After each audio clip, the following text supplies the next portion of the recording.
Chers amis de la bibliothèque des Riches-Clairs, je commence, comme vous le savez, toujours de la même manière, les coups de midi qui aujourd'hui seront exceptionnels à différents titres. Tout d'abord parce qu'ils n'ont pas lieu à midi. En second lieu, parce que l'écrivain que nous accueillons n'est pas un écrivain belge francophone, mais un écrivain flamand. Et je dirais, de toute façon, un écrivain d'envergure européenne. On sort des frontières non seulement de Flandre et de Belgique, mais on va bien au-delà par l'envergure de l'écrivain que nous avons le plaisir d'accueillir aujourd'hui, Stefan Hertmans. Comme vous le savez, je n'ai jamais présenté le début d'un coup de midi sans mentionner le nom de celui qui a créé ces coups de midi, Jacques de Decker, et c'est d'autant plus naturel aujourd'hui que je vais vous lire ce que j'ai trouvé dans les actes d'un colloque qui s'est appelé Translatio in Fabula, la traduction dans le domaine de la fiction, et Jacques de Decker, qui participait à ce colloque en même temps que Stefan Hertmans, mais sans doute qui y a participé après que les travaux aient eu lieu, écrit Stefan Hertmans, donc c'est Jacques de Decker qui parle, l'écrivain flamand dont je me sens le plus proche, même si je n'ai jamais osé le lui dire, mais il lira peut-être ces lignes et l'apprendra donc indirectement, ce qui est fait. Alors, petite présentation de Stefan Hertmans avant de lui donner la parole. Vous le connaissez comme écrivain et romancier qui a initié un style, une manière de raconter qui s'inspire et qui s'inscrit dans le sillage de Sebald, cet écrivain allemand qui participe de la restitution de l'histoire en s'impliquant, lui, en tant qu'auteur et historien, dans les récits qu'il raconte. Stefan Hertmans a utilisé brillamment, a transcendé cette technique dans 3 romans. Le premier, Guerre et Térébenthine, qui a été un succès mondial. Le deuxième, Le cœur converti. Et le troisième, dont nous allons parler aujourd'hui, Une ascension. Alors, je ne sais pas combien d'entre vous, si vous avez lu le roman ou si vous n'avez pas encore eu l'occasion de le lire, je vais vous lire une petite synthèse, comme ça vous avez la trame du roman et on peut ensuite commencer le dialogue. En 1979, l'écrivain Stefan Hertmans achète une bâtisse délabrée dans un quartier déshérité du vieux Gand. 1979. Il l'habite pendant 20 ans, ignorant qui avait vécu pendant l'occupation nazie, Willem Verhulst, un sinistre collabo flamand, entré à la SS, dénonciateur de juifs, le vrai collaborateur presque caricatural, mais ayant vraiment existé. Stefan Hertmans découvre ce fantôme nauséabond au hasard de la lecture d'un livre confession d'Adriaan Verhulst, le fils de Willem Verhulst.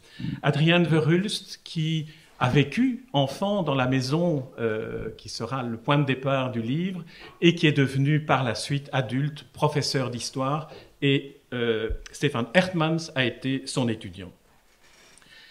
Le projet d'un livre naît au moment où Stefan Hertmans tombe sur un livre d'Adriaan Verhulst, les confessions du fils d'un flamand collabo, Leefde van een Fout Vlaming, de Zon van een Fout Vlaming, qui veut dire le fils d'un flamand collabo. Et Stefan Hertmans décide à ce moment-là d'écrire ce livre dont nous allons parler maintenant. Il dit, plutôt qu'une biographie d'un nazi, je vais raconter la vie de la maison et de ses habitants. Alors, première question, Stefan Hertmans, vous avez choisi, pour écrire ce livre, d'adopter la forme, la manière, le travail d'un écrivain qui est en même temps journaliste, qui est en même temps historien et qui est en même temps raconteur d'une histoire que vous avez vécue à partir d'un lieu que vous avez connu. Cette manière de procéder, est-ce que vous pourriez nous dire en quelques mots comment elle vous est venue, je dirais, sous la plume? Comment vous avez commencé cette démarche-là? Tout d'abord, bonsoir. Je suis très heureux de pouvoir parler de mon dernier livre ici. Et merci à Jean Geniot. Et notre grand bonjour évidemment à Jacques de Decker, qui nous manque toujours. C'est un très grand homme qui faisait les ponts entre les deux communautés, qui ne parlait pas les clichés, mais qui parlait l'intelligence, l'entendement, la courtoisie linguistique, etc. Et qui était un grand ami à nous deux, je crois. Voilà que cette méthode, comme on pourrait dire, de ce livre m'est venue avec Guerre et Térébenthine. Pour les lecteurs qui ont lu ce livre, Guerre et Térébenthine, savent déjà que j'avais reçu de mon grand-père, quelques mois avant sa mort, en 81, j'avais reçu 2 cahiers qu'il avait remplis avec ses souvenirs de la Première Guerre mondiale.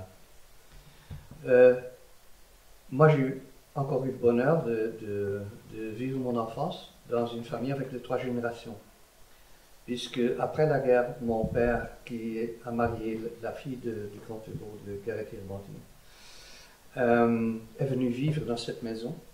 On vivait encore à une manière qui a complètement disparu. Du point de vue culture et sociologie, ça a disparu.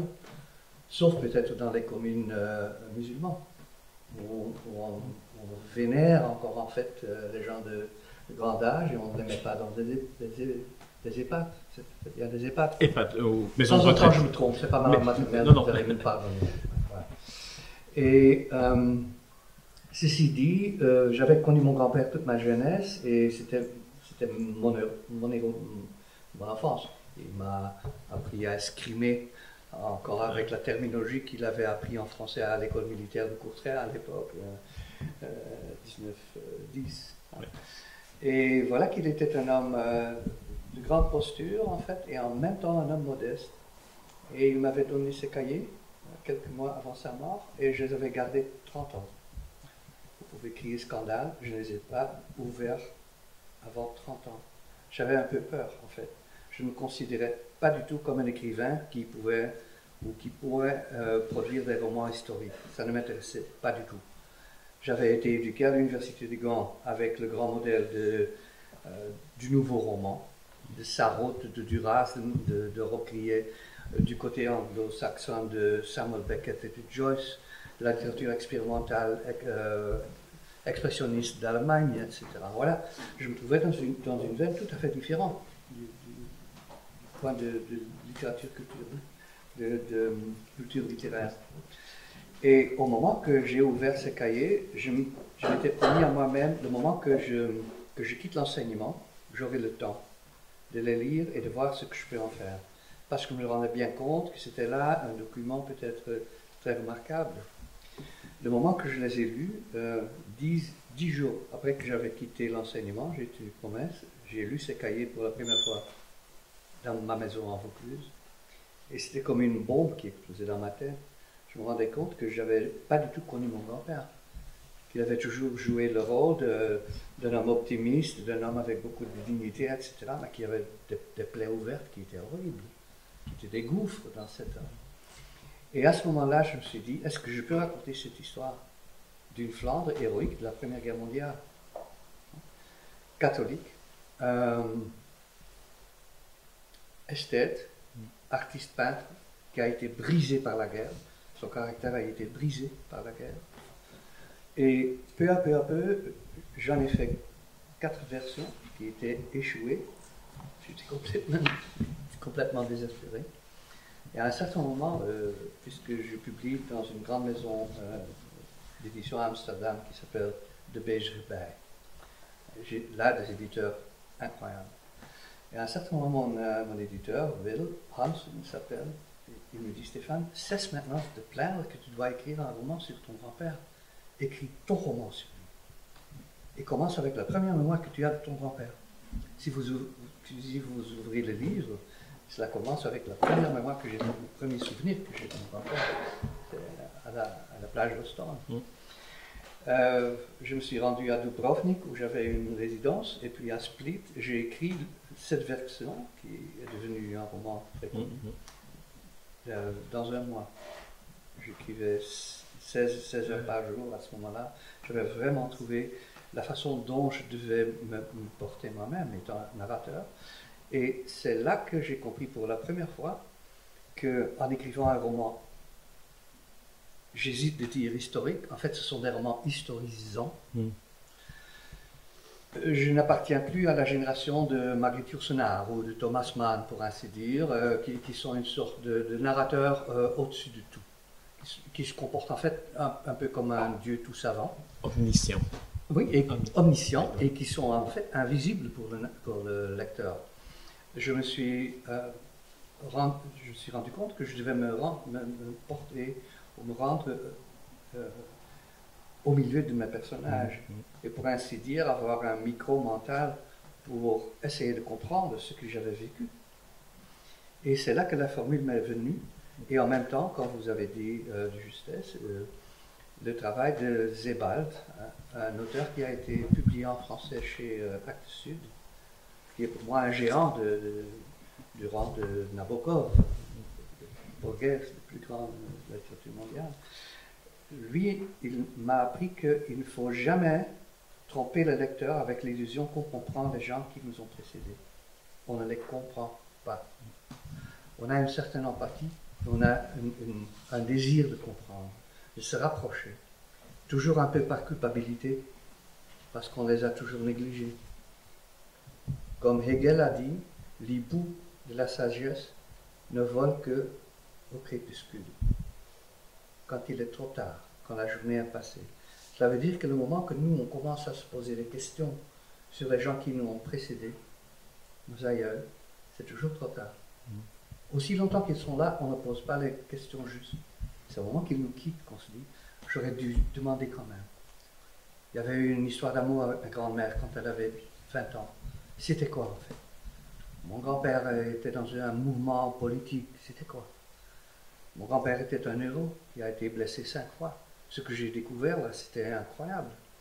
Et j'avais même pas espéré ou attendu que cette histoire pouvait faire le tour du monde. J'en avais pas d'idée. C'est mon éditeur qui me disait.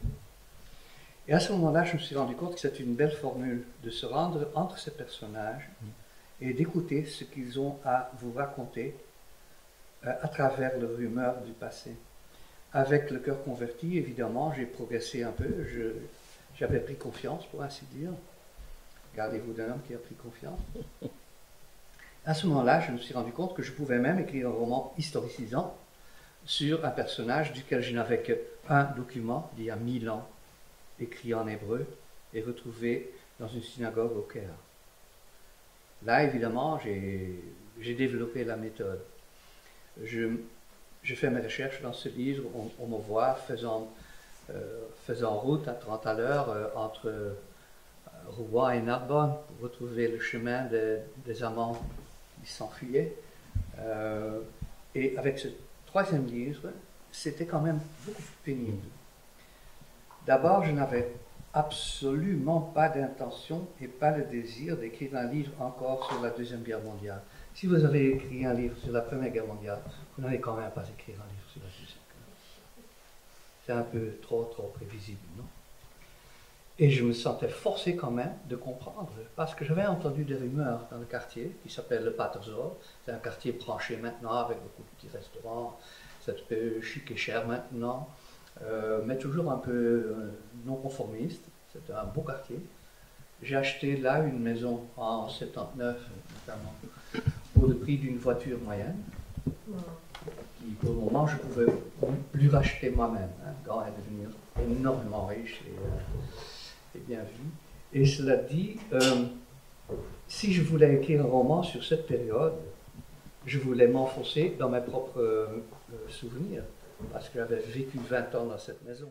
Simplement pour les deux premiers romans dont Stéphane Hertmann vient de parler, donc Guerre et Térébenthine et Le cœur converti, il y a un point commun en quelque sorte, qui est le fait que, évidemment, Stéphane Hertmann a connu son grand-père et il y a une sorte d'affinité, une sorte d'affection, un attachement profond à ce personnage, à son grand-père.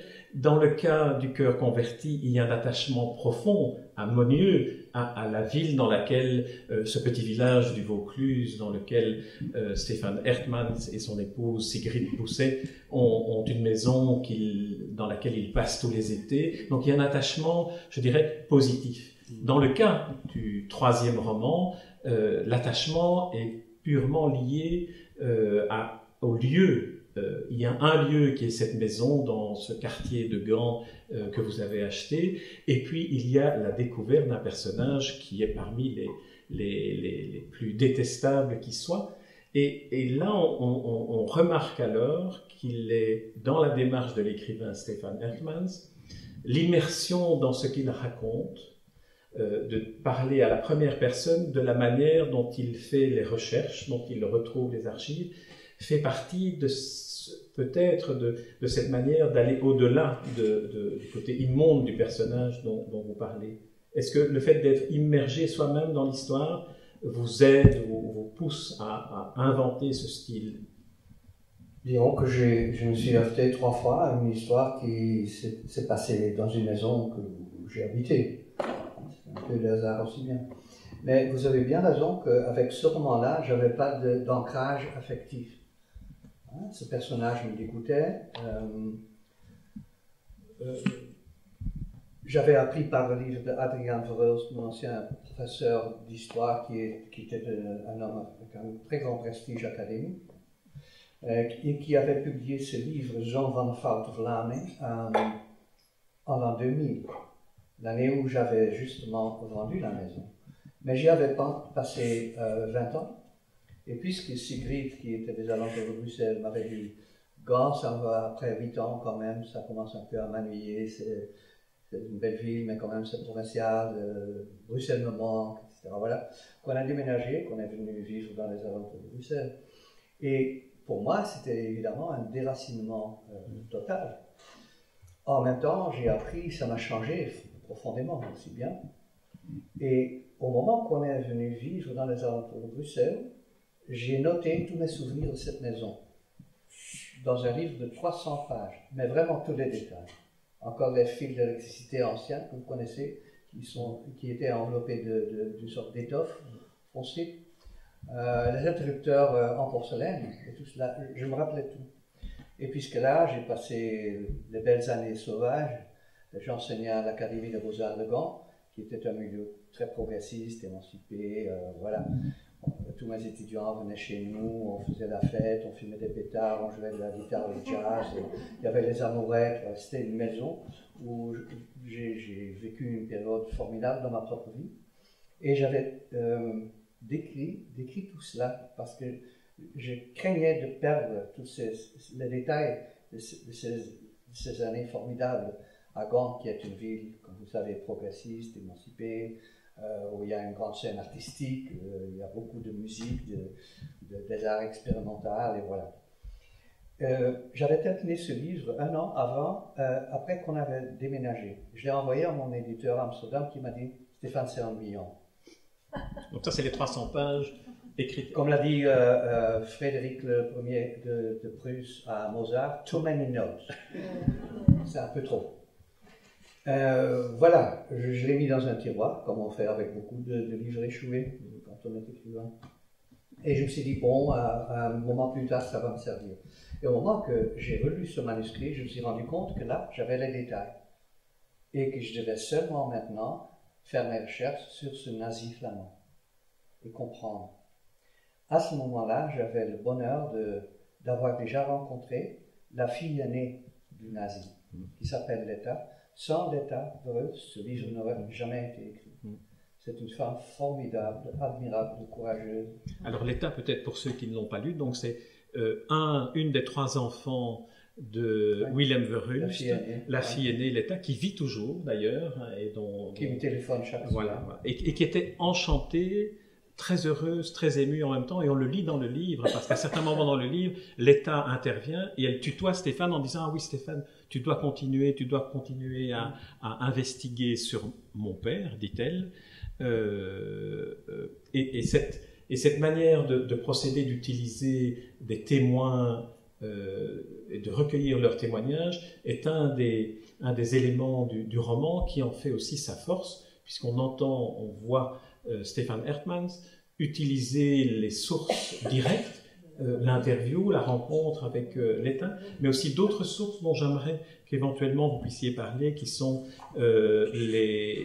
pour situer les autres personnages qui gravitent autour de Willem, sa femme Mintje, qui a aussi écrit beaucoup de mémoires que vous avez utilisées, et aussi Grit. Peut-être pourriez-vous nous dire un peu qui sont les personnages et quelles sont les sources que vous avez utilisées pour raconter l'histoire. Oui, pour revenir sur cette idée que je n'avais pas d'ancrage affectif avec cet homme, la première rencontre que j'avais eue avec l'État, c'était quand je ne me rendais pas compte que c'était... on était au milieu des années 80, et à un certain moment, quand je reviens de faire mes courses à Gand,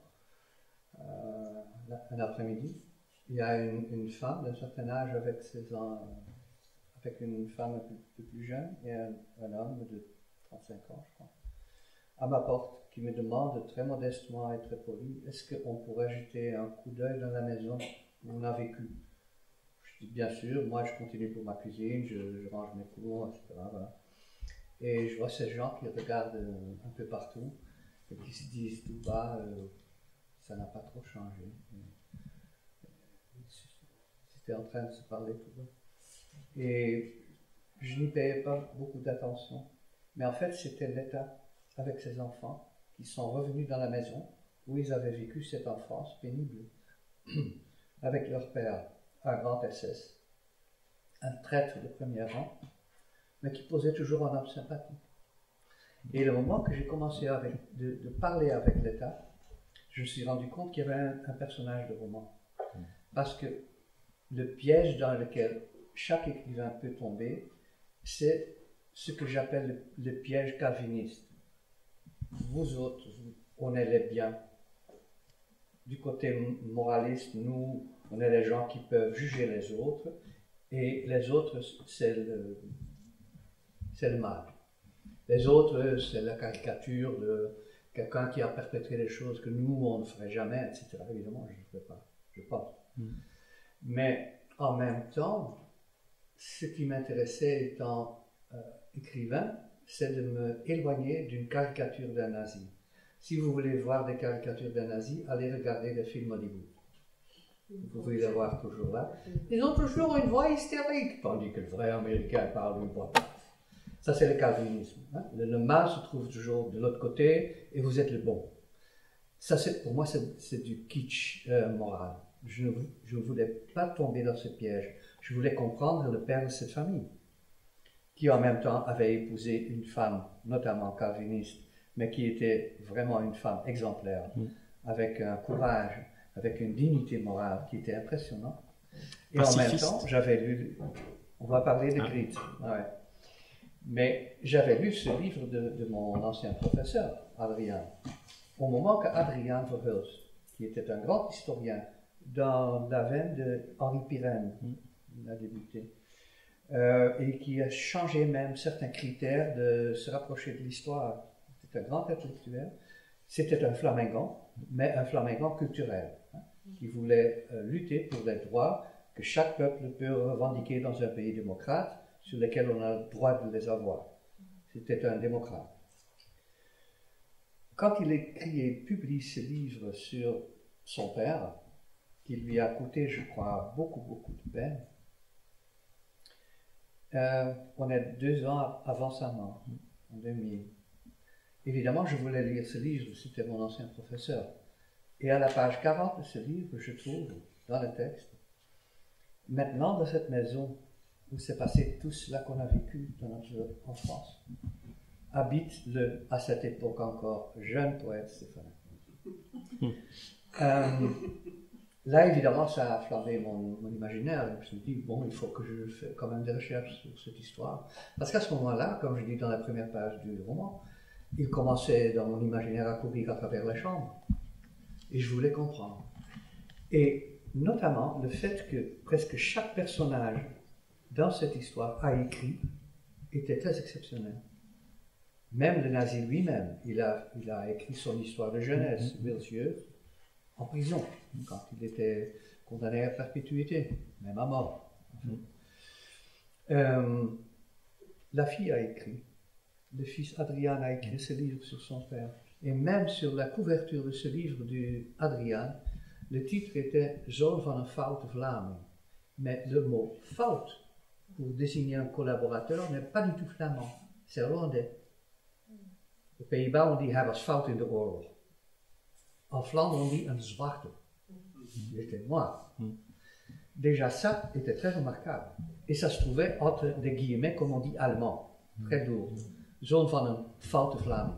Cela dit, j'ai lu dans ce livre que mon ancien professeur avait beaucoup de peine à reconnaître toute l'histoire dans tous ses détails. Et ce que j'ai trouvé après coup, c'est que lui, il n'a jamais eu le courage de laisser ouvrir les archives militaires. On l'a reproché. Un certain Guy van den Berg, historien flamand, l'a reproché, a dit il n'a pas eu le courage d'aller voir ce que son père a perpétré. Cela dit, moi j'étais le premier. Et l'État, la fille aînée, qui a maintenant 90 ans, m'a dit Stéphane, moi je veux savoir aussi bien. J'ai dit l'État, ça peut vous blesser terriblement, parce que je suis rendu compte aussi que la deuxième génération, les enfants et les petits-enfants d'un nazi, d'un collaborateur ou d'un criminel, n'ont pas choisi ce sort. C'est très facile. C'est très facile de dire, bon, ce sont des enfants d'un ancien nazi, un ancien degreliste, quoi que ce soit, et de porter une sorte d'opinion sur ces gens qui est très facile et qui ne comprend pas la tragédie de ces enfants. Parce que ces enfants luttent toute leur vie pour se libérer de ce que leur père leur a laissé. Au moment que je me suis rendu compte de tout cela, je me suis rendu compte que je ne devais pas écrire un roman sur un naziste flamand, mais sur une famille. Et que ce qui m'intéressait dans cet homme, ce n'était pas la caricature d'un nazi, mais pour ainsi dire, l'âme dostoïevskienne, dans Crime et Châtiment. C'est quoi un homme qui a perpétré un certain crime? Est-ce qu'on peut s'approcher de lui en faisant des fouilles, des recherches, d'ouvrir des archives que personne n'a osé ouvrir? Parce que ce n'est pas évident. Il faut avoir la mission d'un bord de magistrat, il faut avoir le support d'un groupe académique à l'université. Et le support m'a été donné par Bruno de Wever, le frère de Bart de Wever. Bart de Wever, dont on parle d'ailleurs à un moment donné. À son grand chagrin. Oui. Est-ce que je peux faire une petite lecture pour que vous vous rendiez compte,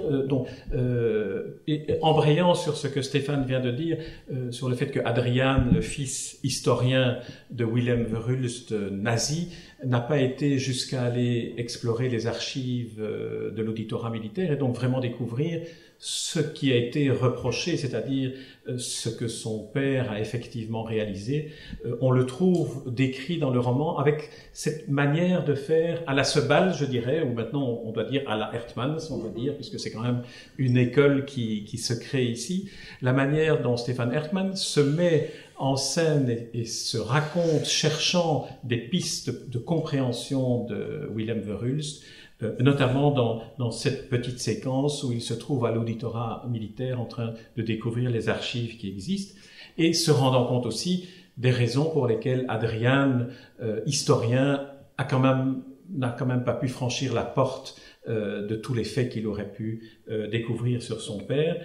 Et par ailleurs, dans les chapitres qui suivent, on a une sorte de compte-rendu du procès qui a été fait à Willem Verhulst, donc condamné, comme le disait Stéphane, condamné à mort, puis la peine a été commuée en prison à perpétuité, et puis pour bonne conduite, disons pour simplifier, il a été libéré et a pu continuer à vivre une vie normale. Et donc là, on est aussi sidéré lorsqu'on voit la manière dont une personne comme Willem Verhulst ayant fait ce qu'il a fait que l'on découvre, on est sidéré lorsqu'on voit la manière dont il est finalement réhabilité dans une sorte de vie quotidienne banale. Alors, je lis ce petit chapitre. Donc, ici, c'est Stéphane qui est le narrateur, comme dans l'ensemble du livre d'ailleurs. Je fais une demande auprès des archives de l'État à Bruxelles où sont conservés les dossiers judiciaires de l'auditorat militaire. L'État, la fille de Willem, me donne une autorisation écrite pour me permettre de consulter les pièces. Plusieurs universitaires particulièrement serviables appuient ma demande. Quelques semaines plus tard, l'accord du collège des procureurs généraux tombe dans ma boîte à lettres. Je me dirige vers la ruelle à l'écart où se situent les archives, dans un immeuble au creux de la voie dont les hautes fenêtres évoquent un bâtiment industriel et la porte d'entrée est agrémentée d'une vitre en verre taillée à l'ancienne. Quelques marches en pierre de taille, une porte à double battant, une salle de lecture, le silence sous de grandes lampes jaunes. On pousse vers moi un chariot métallique à roulettes préparé à mon intention, 7 grands cartons archi-pleins, papier presque décomposé, écriture effilée, copie carbone ultra fine, annotation au crayon, liste marquée au stylo, requêtes, témoignages, aveux, déclarations, procès-verbaux, demande de consultation des pièces rejetées, demande de grâce refusée, compte-rendu de bon ou moins bon comportement en prison, et une fois encore, une demande de libération anticipée. Non, dit l'administration. Pièces de dossier, coups de tampon, paraphes, signatures, griffonnage, ratures, réécriture, papiers reliés les uns aux autres par une ficelle sur lesquelles est imprimé en gros caractères secret. La ficelle est en fil noir, jaune et rouge, le drapeau tricolore de la Belgique. Le présent s'évanouit. Les bruits de la rue bruxelloise s'atténuent. Les papiers font entendre un bruissement et devant moi s'ouvre un éventail en langue administrative alambiquée et derrière, comme à travers la poussière de l'histoire, qui s'envole, un homme vient à ma rencontre. Il porte des lunettes avec un verre dépoli devant son œil gauche. On ne le voit pas très bien dans l'obscurité, mais on le sait. Et il porte aussi un uniforme noir avec par-dessus le long manteau en cuir noir. Et donc, c'est vraiment dans ce paragraphe, je trouve, la synthèse en quelque sorte et de la démarche et du dévoilement du personnage auquel vous avez consacré ce livre. Oui, évidemment. Pour moi, c'était un moment dramatique, pour ainsi dire, le moment que j'ai pu ouvrir le dossier. Parce qu'il y avait personne qui vraiment savait les détails de ce qu'il avait perpétré. Il avait été assez rusé de brûler toutes ces listes. Il dressait des listes des concitoyens, juifs, sympathisant avec l'Angleterre, francs-maçons, même des boy scouts qui étaient pacifistes. Ils jetaient tous sur ces listes. Il les a brûlés tous. Avant le 8 septembre 1944, ils se sont enfuis. Au moment que Bruxelles était libérée, tous les nazis se sont enfuis vers Hanovre, lui aussi bien. Au moment que j'ai vu tous les détails du plaidoyer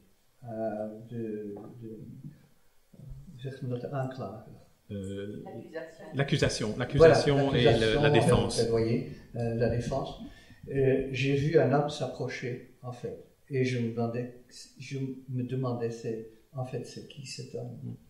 C'était un homme, il était de grande taille, mais il était borgne. Il était borgne. Enfant, il avait perdu un œil. Voilà, il a perdu un œil dans une sorte d'épilepsie. Oui. Qui est revenu d'ailleurs par la suite. Il y a eu 2 accès d'épilepsie, enfin où il devient aveugle par la suite aussi, dans des moments de grand stress. Oui. Il a perdu sa mère quand il a 13 ans. Et comme il écrit dans ses mémoires d'enfance, il a été éduqué par ses sœurs. Et il a toujours été un enfant gâté par les femmes, comme il dit. Ceci dit, il a épousé d'abord une femme juive de Vilvoorde. Il est décédé bien rapidement, après quelques années. Et au lit de mort, pour ainsi dire, de son épouse juive, à ce moment-là, il habite quelque part aux alentours de Arnhem, en Hollande. Et il fait la connaissance d'une fille d'un fermier qui s'appelle Harmina Weijers. Et le diminutif de Harmina, c'est Mientje. Et cette Mientje est en fait le grand personnage de ce roman. C'est l'héroïne du roman. Comme toujours, je m'accroche toujours à ces personnages qui me rappellent Antigone de Sophocle, qui disent non à la loi patriarcale et qui vont payer le prix cher de leur refus obéir le père. Cette Mientje m'a en fait tiré à travers toute la misère que j'avais à composer cette histoire, parce que évidemment c'est très polyphonique, et on le voit aussi, ça se perd un peu en français, mais en néerlandais par exemple, je peux me permettre, dans certains chapitres, d'écrire un néerlandais un peu plus flamand. Notamment la scène où il reçoit la nouvelle de l'avocat de Potter, qui va être libéré. Je l'ai écrit presque dans un style Hugo Claus, pour faire un clin d'œil au lecteur néerlandophone. Voilà, ici on se trouve devant une sorte de vaudeville d'un homme qui pose en innocent. Ça se perd un peu en français parce que la notion et la relation entre les patois et la langue officielle culturelle en français est tout à fait différente qu'en néerlandais. Cela dit, je devais composer un roman polystylistique avec beaucoup de hauteur, de style littéraire même, pour composer le portrait d'un homme qui était en soi très fascinant. Parce que même sa fille me disait, Stéphane, si tu l'avais rencontré, il séduisait. Il était un homme très sympa, qui parlait très bien. Il était séducteur.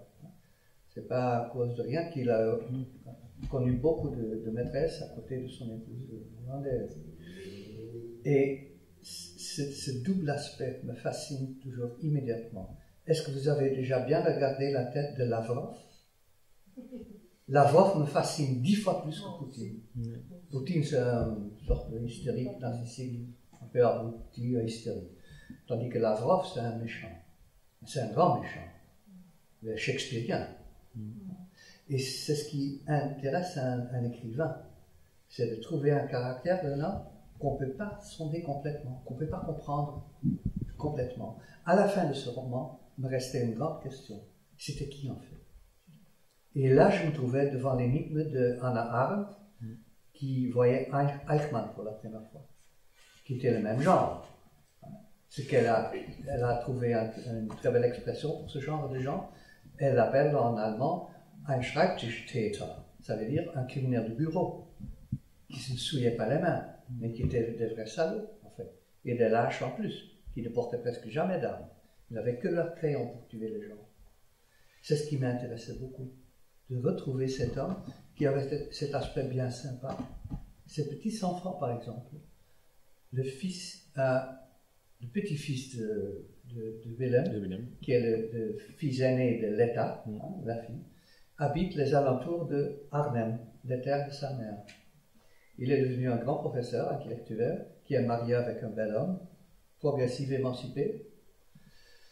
La fille de Letta est dans un board de conseil du World Health Organization, l'organisation de la santé mondiale. Ce sont des gens bien pensants, extrêmement sympathiques, mais qui m'écrivaient, Stéphane, on a horreur, on a peur, tous ces beaux souvenirs de notre papy. Et c'est là qu'on entre dans la littérature. Pas quand on se trouve sur celui qui juge des autres, mais le moment qu'il faut se rapprocher du mal, comme un chat s'approche d'une souris. Et de voir, mais qu'est-ce qui s'est passé dans cet homme? Et à la fin, j'en retournais avec ces sentiments terribles de Hannah Arendt. Il n'y a pas de réponse dans Willem Freud. C'est un homme frivole, c'est un homme banal, c'est un homme où les gens qui ont un peu de moralité ont une sorte de morale, et enfin éthique, dans leur intérieur. Chez lui, il y avait le narcissisme. Il aimait porter son uniforme, de récompenser en fait les plaies narcissiques qu'il avait reçues dans son enfance et de faire le grand homme qui était protégé par la militaire Verwaltung de la Flandre. Et à ce moment-là, on s'enfonce dans un gouffre de moralité d'un homme. Et c'est ce que j'espère de laisser voir dans ce roman, que je ne comprends pas. Et en fait, la grande question, c'est où commence ce glissement moral, ça commence où?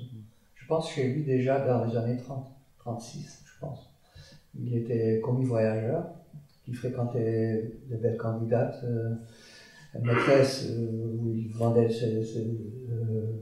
des appareils radio. Oui, électriques. Appareils électriques. Oui, voilà. Il était représentant de commerce, en fait. Voilà, mais il représentant le commerce. Et à ce moment-là, déjà, il avait des secrets pour Minchi. Et là s'ouvre pour moi aussi quelque chose qui est très intéressant. Ce qui est très typique pour l'homme narcissique, c'est que s'il a le malheur d'épouser une femme admirable, très forte, il va la tromper. Il en a besoin pour retrouver quelqu'un qu'il admire. Et là commence l'histoire de la vraie femme fasciste qui est Grit Latom, qui est décédée, je crois, en 2004 avec une statue, un portrait d'Hitler sur sa cheminée, qui est une vraie. Et qui était en fait dans sa jeunesse parce qu'elle a aussi écrit. Ses mémoires se trouvent dans les archives des mouvements nationalistes à Anvers. Et qui se vante qu'elle est une femme féministe, qui est libérée, quoi, qui ose faire des choses, qui ose répondre, et qui trouve à ce moment-là, dans le fascisme, en fait, une façon de se positionner envers le catholicisme, par exemple, qu'elle détestait. Les pieux, les zélotes, elle détestait. C'était dans sa jeunesse une femme très intéressante. Mais à un certain moment, ces personnages glissent dans une profondeur, une perte de moralité.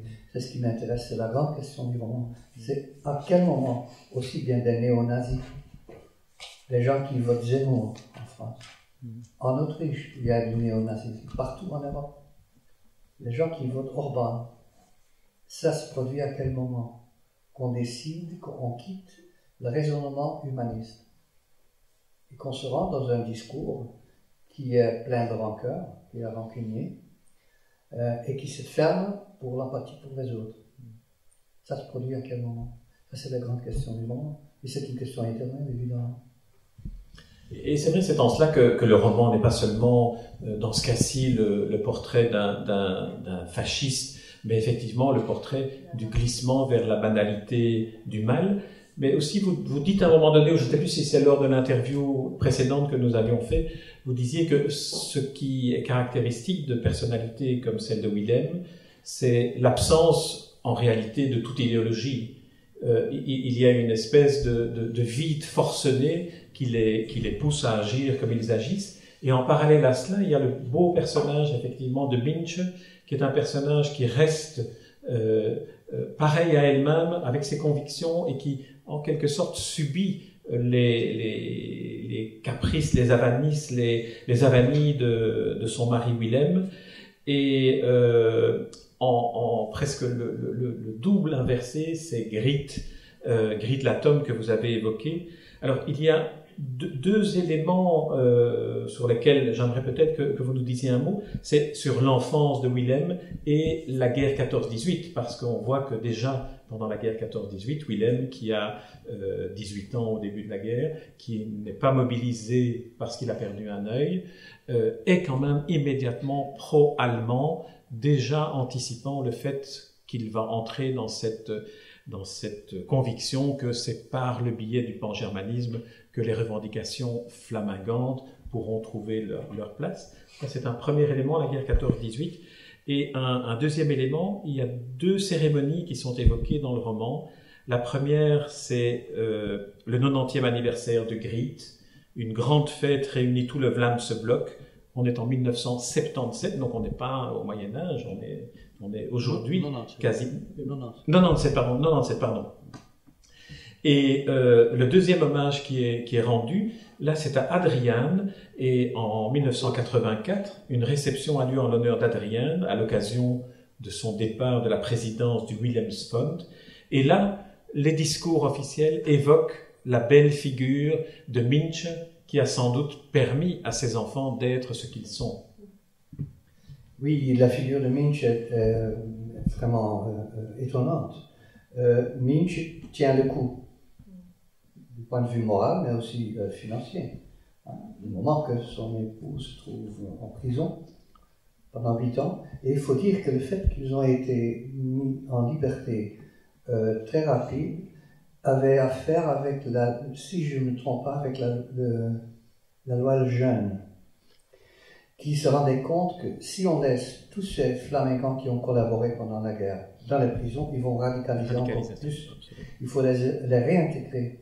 Il faut les réintégrer dans la société. Et il faut leur donner la chance de recommencer leur vie d'une autre façon. C'est à cause de cela que lui a été aussi bien gratifié. Mais lui, il n'apprend rien. Comme disait sa fille Letta encore il y a un an, Stéphane, lui, il n'a rien appris. Il n'y a pas d'effet cathartique comme lui. Mais vous m'avez posé une question tout à fait différente. Non, mais sur la guerre 14-18 peut-être. L'enfance, oui. Ce qui dans l'enfance ou dans là, la guerre là, on entre dans une veine très complexe du mouvement flamand. Il faut compter qu'au moment que mon grand-père même avait 20 ans, en Belgique, c'était interdit d'organiser des études universitaires et des autres écoles en néerlandais. C'était pénalisé. Ça veut dire que la Belgique, dans le temps, supprimait, refoulait le fait que la majorité du peuple n'était pas francophone. Évidemment, ça a ressuscité des rancœurs. Et ce qui est très intéressant dans le mouvement flamand, je ne parle pas du flamenco, mais flamand, c'est que cette lutte culturelle pour les droits que chaque peuple dans le monde veut revendiquer, comme les Kurdes en Turquie ou quoi que ce soit, était au début de gauche, était progressiste, émancipatoire, comme l'a dit August Vermeulen, devenir flamand pour devenir européen, il disait en 22. Cela dit, le mouvement flamand, par exemple Paul van Ostaaien, notre Apollinaire pour ainsi dire, était communiste, était un ami de Bertolt Brecht à Berlin. Les communistes flamands étaient tous séparatistes, parce que le français, évidemment par ce refoulement institutionnel, parler le français pour un flamand qui avait une certaine formation, c'était un mépris total de son identité. C'est refouler le fait qu'il était quelqu'un qui parlait une langue de culture. Peut-être vous vous souvenez encore du mot de Jules Destrée, que le peuple auquel j'appartiens était des menapiens retardés qui parlaient un jargon vaseux. Littéral, dans la tête. Cela veut dire que ça a ressuscité aussi bien chez des Flamands bien intentionnés, qui en plus étaient eux les seuls bilingues, qui avaient vraiment l'impression que c'était tout à fait injuste. Et à ce moment-là, le mouvement flamand est émancipatoire, comme partout dans le monde. C'est un peuple qui revendique le droit de ne pas être méprisé, de ne pas être nié, d'être adressé dans sa propre langue dans la cour de justice, de pouvoir former des intellectuels dans sa propre langue. Dans l'époque de mon grand-père, quelqu'un qui voulait faire des études intellectuelles devenait automatiquement francophone. Ça veut dire que la tragédie des Flamands qui était commandée en français dans les tranchées dans la guerre de 14-18, c'était des Flamands francophones. C'était là la tragédie. Ouais. Et puis, on a pénalisé très fortement, intensément, ces gens qui étaient souvent, je n'excuse rien, collaboration c'est collaboration, mais c'était des gens souvent intellectuels, qui avaient qui lisaient Goethe, qui écoutaient Schumann et Schubert, etc. C'était un peuple qui les comprenait et qui ne les méprisait pas, qui ne disait pas comprend pas ça, Flammenbosch. Et c'est à ce moment-là qu'est né un mouvement culturel. Beaucoup de ces gens-là étaient en fait intellectuels. Ils ont été punis fortement, et à cause de cela, ça tourne mal dans les années 30. Et là, on tombe dans le piège. C'est là le glissement diabolique. Et là, le flamengantisme est discrédité à rapport de son comportement dans les années 30. Un Staaf de Klerk, un Joris van Zeveren, qui était grand lecteur de la littérature française en plus. Tous ces Joris van Zeveren qui était un grand ami de De Grelle. Voilà. Là, on voit qu'il y a certains gens qui choisissent le mouvement flamand comme excuse de perpétrer des crimes, aussi bien. Et puis commence encore le grand mensonge flamingant. Quand ils reviennent de la Deuxième Guerre mondiale, qu'ils ont lutté au front de l'Est, et qu'ils reviennent et disent « Ah non, on a été des idéalistes flamands ». Ce qui perdure encore dans certains milieux d'extrémistes, qui vont dire « Ah non, non, ils étaient innocents ». Je dis toujours, quand je donne des lectures aux Pays-Bas ou en Allemagne ou quoi que ce soit, ou en France, je dis toujours, dans tous les autres pays, un fasciste c'était un fasciste. Mais en Flandre, il y a des gens qui disent « Ah non, non, non, c'était des idéalistes ».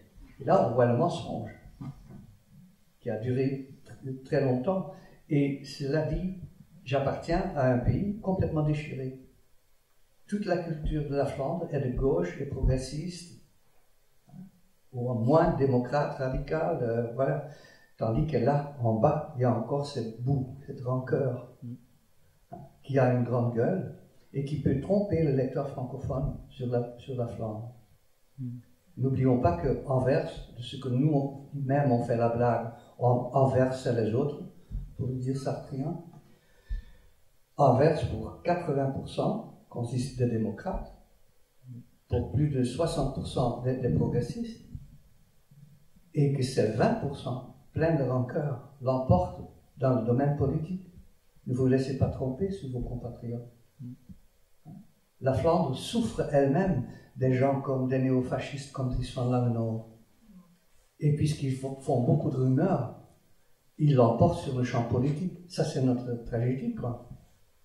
Mais il ne faut pas lâcher la notion de la démocratie. Comme vous pouvez comprendre que beaucoup de Flamands ont suivi les élections françaises aussi bien comme vous. Parce que dans un Zemmour, on reconnaît Dries van Langenhove ou Tom van Grieken, qui est bon ami avec Le Pen.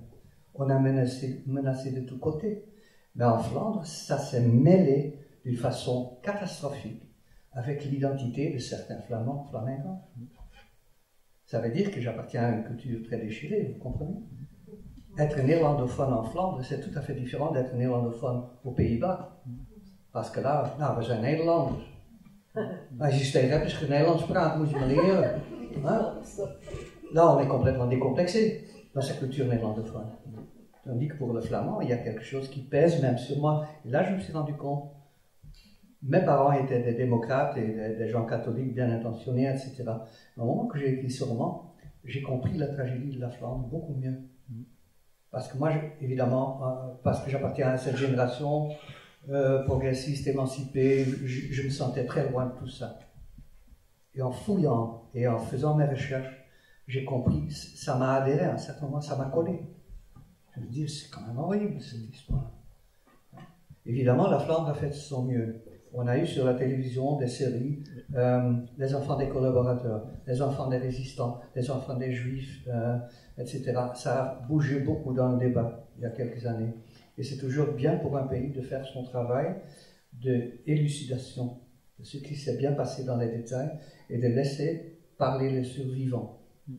À ce moment-là, la télé peut faire le même travail que moi j'ai essayé de faire, de comprendre ce qui s'est produit en fait dans ce pays déchiré.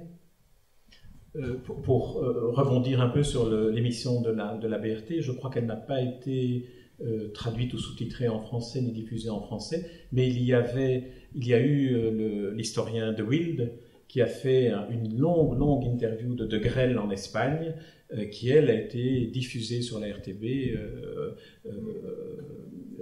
réadaptée par Jacques Cognot, qui était le grand responsable du service histoire de la RTB à l'époque où c'était un vrai service public, parce qu'il y a là une notion aussi de service public. Alors c'est évidemment cela aussi la fonction d'un roman comme celui-ci, parce qu'on a pu, en fait, je vous invite, lisez ce livre, parce qu'on a pu en réalité effleurer quelques pistes d'un roman dont le personnage est né en 1898 et est mort en 1975, mais il a encore un impact aujourd'hui, et son histoire a encore un impact aujourd'hui lorsqu'on lit les extraits du discours que Bart van de Wever prononce en 1997 au 90e anniversaire de Griet, qui est fasciste, resté fasciste jusqu'au dernier souffle de sa vie. On se rend compte, comme vient de l'expliquer Stefan Hertmans, qu'il y a là une distorsion qui s'est passée entre un mouvement légitime culturel flamingant, les lois linguistiques après la Première Guerre mondiale obligeaient à ce que l'enseignement se déroule en flamand en Flandre, et d'un autre côté, il y a la prise en main de ce mouvement légitime flamingant par les extrémistes que sont devenus les Willem Verhulst et consorts, si j'ose dire. Donc c'est vraiment un roman dont en plus en le lisant, il est impossible à évoquer tous ces aspects parce que chaque entrée nous permet de réfléchir non seulement sur l'histoire avec un grand H, sur la manière dont la littérature telle que la pratique Stéphane Hermans parvient à la restituer et à nous la faire ressentir, mais également, et là en parlant de la situation par exemple en Ukraine ou la montée de l'extrême droite en France, on se rend compte que ce livre est un livre d'intérêt public pour la démocratie, pour le respect de certaines valeurs morales et éthiques. Lorsqu'on écrit, on ne pense pas à cela, mais ça vient ensuite, une fois le livre écrit. Il y a toujours des échos. Le moment que j'étais en train d'écrire Le cœur converti et que j'étais en train de m'informer sur le genre de bateau qu'on avait au XIe siècle pour traverser la Méditerranée, une des 1000 questions que j'avais en écrivant ce livre. Et on trouve toujours. Il y avait une thèse de doctorat sur les bateaux du XIe siècle qui parcouraient. Il y a toujours une réponse. Et au moment que je suis en train de m'informer sur cet aspect du trajet de la convertie, évidemment, la soirée, j'ouvre la télévision et je vois les tragédies de Lesbos et de Lampedusa. Ça veut dire qu'à ce moment-là, moi, je ne choisis jamais de rendre d'une façon explicite le lien avec le contemporain. C'est au bon lecteur salut de comprendre que là, il y a comme dans la musique, il y a des harmonies. Quand moi je tape Do, il y a une autre Do qui va résonner. Et de cette façon-là, on voit dans ce livre aussi la question sur l'actualité. C'est quel moment dans lequel on tombe dans le piège de perdre son humanité. En même temps, vous parlez de Bardewevre, je me suis rendu compte qu'il est dans la même situation qu'Adrien Verhulst. N'oublions pas qu'il est le maire d'une ville très multiculturelle, très diversifiée. Il est dans le champ démocrate. C'est pas exactement mon ami politique. Je considère comme mon adversaire politique. Mais lui, c'est pas du linge blanc. Il faut faire quand même la distinction. Et ces notions sur la ville, de temps en temps, je me dis, il apprend. Et au moment que le grand livre de Jeroen Olieslagers sur cet agent policier Collabo a publié un grand roman qui a été publié chez Plomb, et Bardewevre l'a lu, sur la collaboration de la police anversoise avec les pogroms à Anvers, une histoire pénible, et que même le maire de cette époque, Delweil, était impliqué. De Wever a lu le livre et il a pris contact avec Jeroen Olieslagers. Il a dit: ce livre m'a changé. C'est un homme comme Adrien qui doit se libérer de l'héritage d'un père nazi. Et il a eu le courage de changer presque immédiatement le dock Delweil dans le port d'Anvers en dock de libération. Ça veut dire que même chez ces gens, il faut toujours entrer en dialogue si on veut sauver la démocratie. À un certain moment, il n'y a pas de dialogue. Avec beaucoup de gens dans le Vlaams Belang, il n'y en a pas. Ça a été très clair avec Boucher, dans le champ francophone. Est-ce qu'il faut en parler? Parce que ça aussi, ça a été un grand débat en Flandre, puisqu'il y avait à un certain moment 20% et maintenant plus qui votent Vlaams Belang, et comme on sait que partout en Europe, c'est les anciens rouges qui sont tournés bruns, c'est les anciens socialistes qui ne sont plus défendus par les syndicats. Oui. C'est eux qui ont tourné. Et Mélenchon s'en rend compte en France. Vous voyez qu'on n'est pas dans une veine flamande, on est dans une veine européenne pour comprendre ce qui se produit, de quelle façon est-ce qu'on peut progresser sans libérer de ce passé qui nous hante. Et voilà que en Flandre, le débat avec le Vlaams Belang, par exemple, a été très pénible parce que la VRT a conclu avec pas mal de partis démocrates qu'il y a un cordon sanitaire, comme vous savez. Aussi, Bardewevre jure chaque jour encore: je ne vais jamais former un gouvernement avec le Vlaams Belang. Je suis dans le champ démocrate. On espère qu'on peut le croire. Je pense bien. Mais au moment que, par exemple, Boucher a parlé avec Tom van Grieken, et que j'ai senti cette indignation du côté francophone, j'ai bien compris. Mais je me suis rendu compte qu'en Flandre, on a fait erreur parce qu'on a pensé, écoutez, si on est une démocratie, il y a 20% qui votent pour ce parti-là, et on se rend compte qu'il y a beaucoup d'anciens socialistes là-dedans, il faut leur donner le plateau. Il faut leur laisser expliquer leur point de vue pour les réintégrer dans la société, pour les réintégrer dans le champ démocrate. Évidemment, comme vous savez, ça a échoué. Parce que le moment que vous donnez ces gens un plateau, ce sont des sophistes. Ils n'entrent pas dans des arguments logiques et élaborés. Ils sont toujours beaucoup plus rapides et habiles. Parce qu'ils n'ont que des slogans. Ça veut dire que les médias démocratiques, bien intentionnés, le perdent de ces gens. Ça doit nous inquiéter. Et voilà, tout ce débat continue de nous hanter. Et ce qui est très intéressant dans ce que vous disiez à propos de ce roman policier sur Anvers pendant l'occupation et la dénonciation des Juifs dans lequel le maire était complice, c'est que c'est par un roman que l'opinion peut changer. Et c'est en cela aussi qu'un livre comme le vôtre ici, Une Ascension, est un livre indispensable à ce niveau-là aussi, de faire non seulement changer les mentalités, mais aussi de faire comprendre, de faire ressentir la manière dont la complexité existe en ces matières-là. Je crois que c'est là la grande différence entre les historiens académiciens et les écrivains. Nous, on atteint un public beaucoup plus large. Et c'est la force de la littérature de pouvoir raconter une histoire qui est bien touchante, qui est bien intéressante, qui va vous fasciner, j'espère. Le moment qu'il détruit le buste de Hitler, c'est quand même c'est incroyable. Cela dit, le travail démocratique commence avec les historiens et les académiciens qui font le travail de recherche, qui ouvrent les archives. Mais c'est nous, les écrivains, qui doivent le répandre. Peut-être qu'on arrive à la fin de l'heure qui nous est dévolue. Vous évoquiez le buste de Hitler. Est-ce que vous voulez en dire un mot, notamment sur le fait qu'il y a une sorte d'écho aujourd'hui encore, puisque ce buste de Hitler que Willem Verhulst ramène et met sur la cheminée de sa maison, tout fier d'avoir un buste de Hitler en plâtre, et que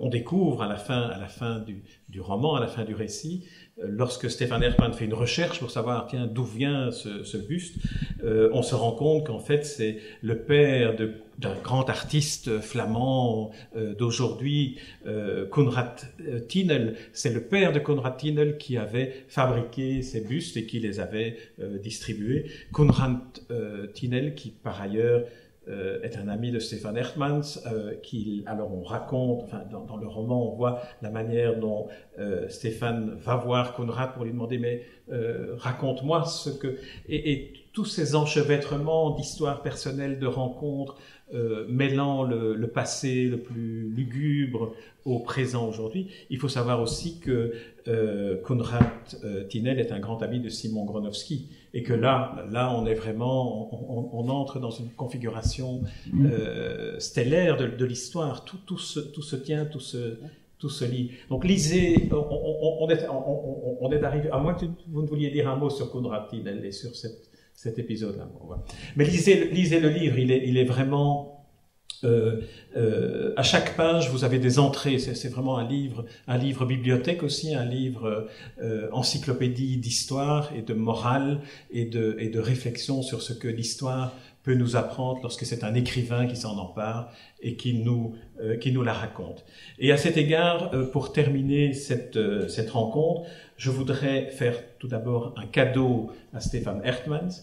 Ce cadeau est un roman d'André-Joseph Dubois, un roman qui a été publié aux éditions Weyrich et qui est sorti malheureusement pendant le confinement, et qui en réalité est, je dirais presque le pendant du roman de Stefan Hertmans, mais écrit par un écrivain belge francophone wallon, qui raconte l'histoire d'un personnage wallon, avec une différence toutefois, et là, ce serait bien, André-Joseph Dubois est dans le public, que Stéphane Seemann et André-Joseph Dubois puissent échanger, et j'imagine, je suis volontiers prêt à faire animer un dialogue entre eux deux. Comment se fait-il que l'écrivain wallon choisi non pas une fiction, autofiction documentaire pour écrire cette histoire-là, mais invente un personnage de fiction qui fait une longue confession sur sa participation au mouvement Rex, sur son implication dans les pires abominations auxquelles Willem Verhulst s'est également livré. Et on a ici un roman dont j'espère qu'il sera un jour traduit et publié en néerlandais pour que le public flamand puisse le lire comme le public francophone peut lire le roman de Stefan Hertmans, une ascension, paru chez Gallimard. Et alors je voudrais aussi mentionner un autre élément concernant Stefan Hertmans, c'est qu'il n'est pas seulement le grand romancier qu'il est, mais il est également poète, et on le découvrira à la fin du mois de mai de cette année, puisque les éditions Gallimard publient une série de poèmes écrits par Stefan Hertmans de 1975 à 2018. Je l'ai reçu ce matin, donc je n'ai pas eu le temps de les lire tous, mais ceux que j'ai lus, comme par exemple un poème dédié à Ashraf Fayyad, qui est un poète que, dans le cadre de Peine internationale, les intellectuels du monde entier se sont mobilisés pour le sortir des prisons d'Arabie Saoudite où il est torturé. Et la deuxième caractéristique le deuxième aspect de l'œuvre de Stefan Hertmans que j'aimerais évoquer, c'est l'intérêt que Stefan Hertmans porte sur un genre littéraire qu'il défend comme étant proprement littéraire, qui est l'essai. Et il vient fin mai, vous pourrez aussi trouver en librairie Poétique du silence, un recueil de 4 essais, dont un essai magistral sur Sebald, que là j'ai eu le temps de lire et qui est vraiment passionnant à lire et très, très nourrissant intellectuellement. Voilà, Stefan Hertmans, je vous remercie infiniment pour vous être livré à cet exercice. Je vous invite à lire ce livre, Toutes affaires cessantes, et je vous remercie encore d'avoir pris la peine de venir nous écouter. Écoutez Stefan Hertmans.